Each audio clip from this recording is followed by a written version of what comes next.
Assalamualaikum warahmatullahi wabarakatuh. Saya Suryani, Kepala Seksi Kelembagaan dan Sumber Belajar, Dinas Pendidikan Provinsi DKI Jakarta.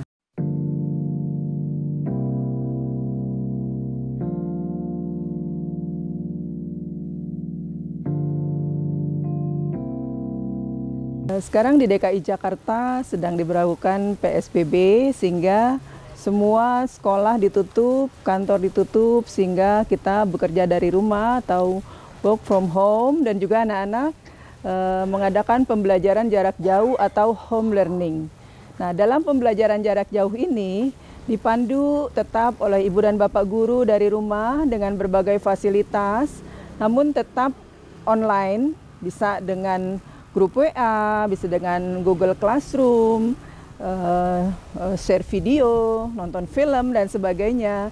Sehingga pembelajaran akan tetap menyenangkan walaupun dengan jarak yang tidak berdekatan seperti di dalam kelas.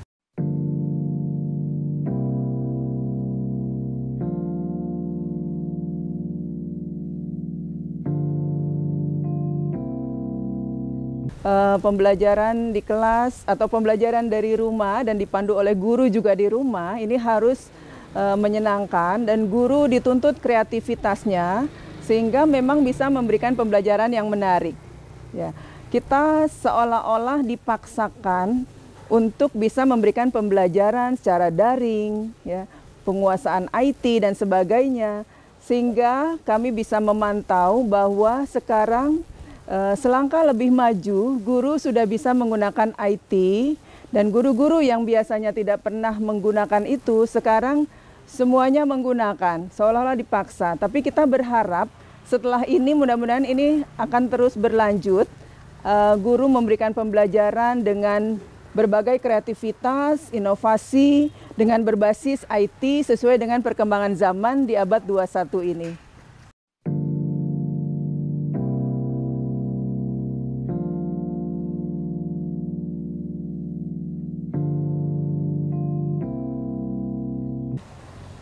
Dinas Pendidikan sudah mengeluarkan surat edaran tentang kelulusan peserta didik mulai dari PAUD, SD, SMP, SMA, dan SMK. Ya. Dengan melarang berkumpul satu sama lain, tapi digunakan dengan berbagai cara. Sekolah boleh memilih berbagai alternatif untuk menentukan kelulusan sekolah. Misalnya, yang pertama adalah dengan merangkum nilai rapot untuk SD itu dari kelas 4 semester 1 sampai kelas 6 juga semester 1, sehingga 5 semester itu dirangkum baik dari nilai perilaku maupun dari nilai akademisnya, digabung dengan prestasi atau portofolio dalam prestasi. Itu salah satunya. Lalu berikutnya adalah boleh juga dengan penugasan, misalnya dengan karya kreatif untuk kelas-kelas yang lebih tinggi, bisa dengan karya tulis ilmiah, bisa dengan inovatif pembelajaran atau menciptakan hasil karya dan sebagainya.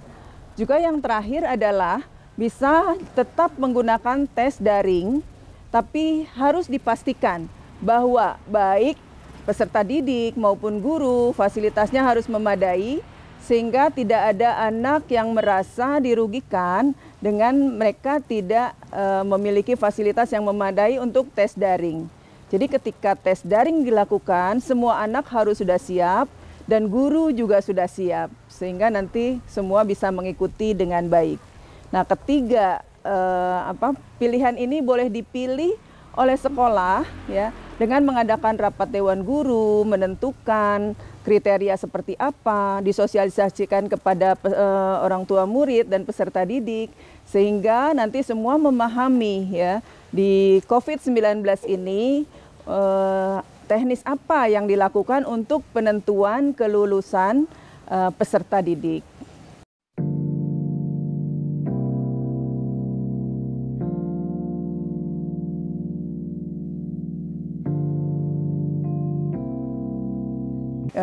Untuk peserta didik masuk ke sekolah negeri, misalnya dari SD ke SMP, kita sedang merancang bagaimana agar tetap sekali lagi terfasilitasi semua dan tidak ada yang dirugikan. Mungkin sudah lebih mengerucut, kita akan menentukan mungkin dari untuk SD ke SMP dari nilai rapot, ya, dan ditambah dengan akreditasi sekolah.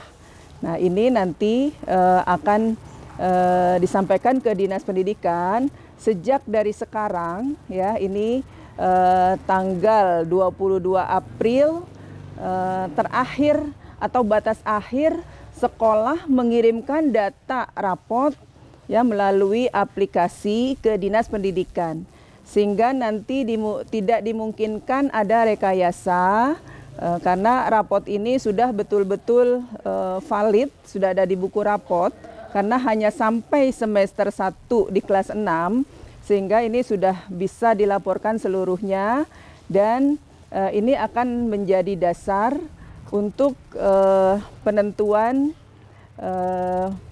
penerimaan peserta didik baru di SMP. Tentunya sebagian besar masih sama. Ada sistem zonasi, ya, lalu ada afirmasi, ada juga untuk anak-anak berkebutuhan khusus dan sebagainya. Namun perbedaannya hanyalah dinilai.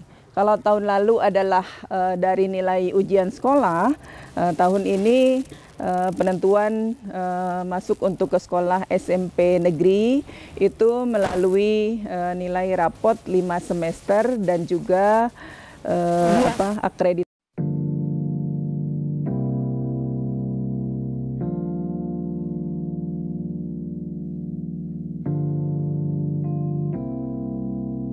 Ya, seperti tadi sudah saya katakan, memang di balik musibah atau adanya virus corona ini ada juga manfaat atau ada hikmah yang bisa kita ambil dari kondisi ini.